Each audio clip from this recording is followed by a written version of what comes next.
বন্ধুরা একটু শুনো তো, আমি সম্প্রতি একটা বই পড়েছি, জ্ঞান গঙ্গা, সন্ত রামপালজি মহারাজের লেখা। সত্যি বলতে কি, এই বইটা আমার ভাবনাধারা সম্পূর্ণ বদলে দিয়েছে।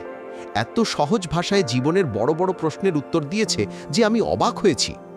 আমরা সবসময় ভাবি জন্ম, মৃত্যু, ঈশ্বর, আত্মা, এসব কি? এই বইতে খুব স্পষ্টভাবে সব ব্যাখ্যা আছে, কোনো জটিলতা ছাড়াই। আমি তো বলবো অন্তত একবার তোমরা সবাই এই বইটা পড়ে দেখো। বিশ্বাস করো, চোখ খুলে যাবে। জীবনের মানে, সত্য জ্ঞান আর শান্তি সবকিছু এক জায়গায় পাবে। পড়ার পর তোমরা নিজেরাই অনুভব করবে কেন এটা এত গুরুত্বপূর্ণ। তাই আজকের এই ব্লগ থেকে তোমাদের জন্য শুধু এইটুকু বার্তা: সময় বের করে একবার জ্ঞান গঙ্গা পড়ো। পরে আমাকে ধন্যবাদ না দিলেও চলবে, মন থেকে অনুভব করবে